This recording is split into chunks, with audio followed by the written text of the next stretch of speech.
High friends, welcome to my new recipe. আশা করি তোমরা সবাই ভালো আছো। চলো আসো, সঙ্গে থাকো, দেখতে থাকো আজকে আমার নতুন রেসিপি। আজকে আমি করব শুকনো মাছের তরকারি। শুকনো মাছের জন্য আমি নিয়ে নিলাম 2টা পেঁয়াজ, কয়েকটা কাঁচা লঙ্কা আর রসুন। এদিকে আমি আলুটা বয়েল করে নিয়েছি। আর এই ঝিঙ্গাটা দিয়ে আমি ভালো করে ঝিঙ্গাটা কেটে আমি লবণ মেখে নিয়েছি। শুকনো মাছটা ভালো করে আমি ধুয়ে নিয়েছি। আর এদিকে আলুটা আমি বয়েল করে নিয়েছি। এখন আমি একটা পেঁয়াজ, রসুন আর লঙ্কা দিয়ে দিলাম, দিয়ে ভালো করে আমি গ্রাইন্ড করে নিয়েছি। দেখুন বন্ধুরা, গ্রাইন্ড হয়ে গেছে। এখন আমি কড়াইটা বসিয়ে দিলাম। এখানে সামান্য তেল দিয়ে দিলাম, দিয়ে একটু সামান্য হলুদ দিয়ে দিলাম, দিয়ে শুকনো মাছগুলো একটু ভেজে নেব। এখন শুকনো মাছটা ভেজে নিচ্ছি।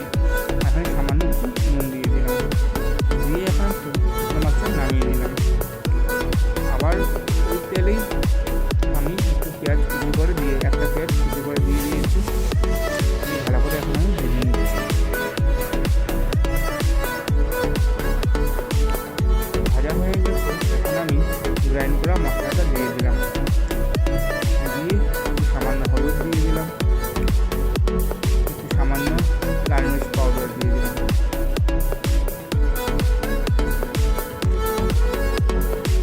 দিয়ে এখন ভালো করে ভেজে নিচ্ছি। ভাজা হয়ে কষিয়ে নেওয়া হয়ে গেছে। এখন আমি ঝিঙ্গাটা দিয়ে দিলাম, দিয়ে এখন ভালো করে এটা নাড়াচাড়া দিয়ে দিচ্ছি।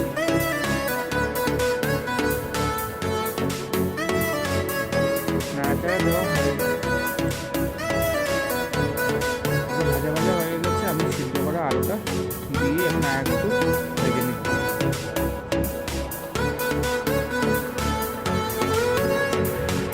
ভালো করে ভাজা হয়ে গেছে, ভেজে নিচ্ছি,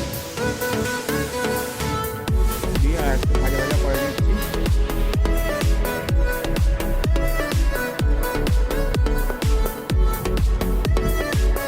একদম ভালো করে ভাজা ভাজা করতে হবে। দিয়ে ঝিঙ্গাটা সেদ্ধ হয়ে গেছে, আলুটা সেদ্ধ হয়ে গেছে।